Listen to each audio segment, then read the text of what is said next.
नमस्कार, मैं गुंजन शर्मा और आप देख रहे हैं लोकहित क्रांति। और आज हम हाईटेक कॉलेज में मौजूद हैं और हम हाईटेक कॉलेज के चेयरमैन से जानना चाहेंगे कि कल जो टैबलेट वितरण हुआ उसमें क्या कुछ रहा और किस तरह से बच्चों को सुविधा उपलब्ध कराई गई।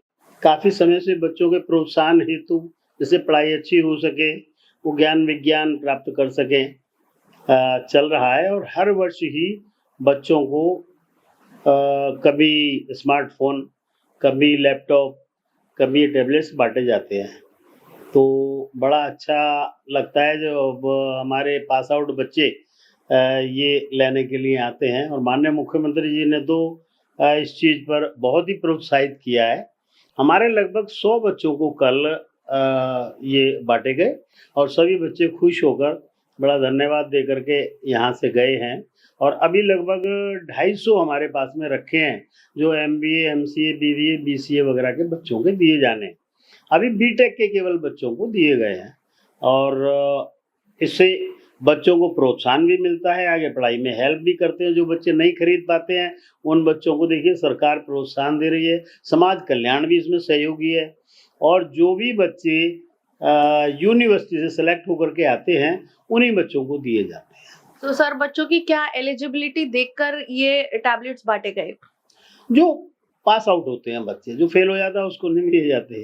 जो पास बच्चे होते हैं उनको दिए जाते हैं। और बच्चे पूरी मेहनत से इस लालच में भी पढ़ते हैं। मतलब मैं ये जानना चाह रही हूँ किस एबिलिटी से ये दिए गए, मतलब कितना ज्यादा परसेंटेज के अकॉर्डिंग दिए गए, या बच्चे जो अव्वल नंबर से पास हुए उन्हें दिए गए, या सभी बच्चों को दिए गए जो पास आउट हुए हैं? नहीं, ऐसा नहीं है। ये सभी बच्चों को दिए जाते हैं जो भी पास आउट होते हैं। और ऐसी एलिजिबिलिटी नहीं है कि आपको 70% वालों को दिए जाएंगे या 75 वालों को दिए जाएंगे, सभी को दिए जाते हैं। और ये सरकार की बहुत अच्छी पॉलिसी है।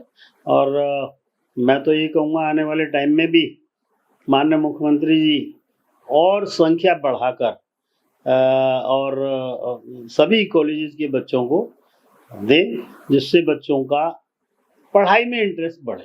जी।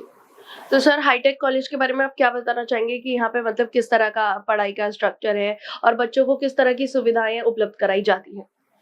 देखिए, हमारे कॉलेज को बने हुए लगभग 27 साल हो गए और 27 साल में सबसे बड़ी खूबी तो हमारे कॉलेज की ये है, ये मैं दावे के साथ कह सकता हूँ कि अन्य कॉलेजों में यदि 2 लाख से 5 लाख रुपए फीस है, हमारे यहाँ 1 लाख रुपए फीस है।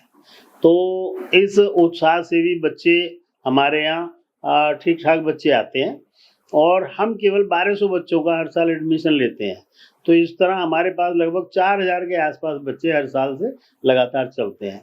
पढ़ाई में और ट्रेनिंग में इतना बेहतरीन हमारे अरेंजमेंट है कि फैकल्टी हमारे यहाँ बड़े अच्छे तरीके से सोच समझ के एग्जामिन करके रखी जाती है। और उसको 3 महीने का टाइम ये दिया जाता है कि हम 3 महीने आपको देखेंगे, यदि बच्चों की समझ में नहीं आता है तो हमें फिर चेंज करना होगा।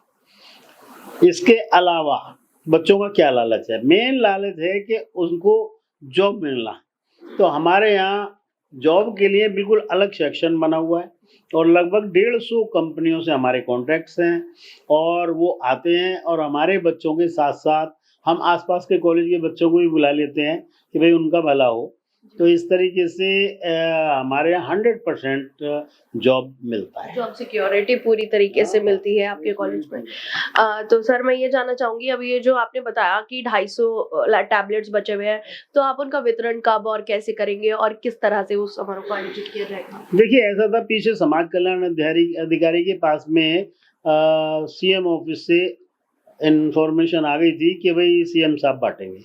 लेकिन सीएम साहब के आने पर लगभग हमारे यहाँ से 100 बच्चे जो बुलाए गए थे वो हमने भेज दिए। अब 250 जो रह गए हैं, समाज कल्याण अधिकारी का ये कहना है कि अभी आने वाले समय में अगले हफ्ते शायद और मंत्री जी आ रहे हैं, उनके कर कमलों से हम ये बंटवा देंगे। अदरवाइज उनसे इजाज़त लेके हम किसी भी शहर के मुख्य प्रवक्ता को या मुख्य आदमी को बुला करके उनके हाथों से बंटवा देंगे। तो जैसा कि आपने सुना, हाईटेक के चेयरमैन आनंद जी एक बहुत बड़े उद्योगपति भी हैं और इन्होंने बताया कि किस तरह से कॉलेज में टैबलेट वितरण का कार्यक्रम किया गया और 100 बच्चों को टैबलेट्स बांटे गए।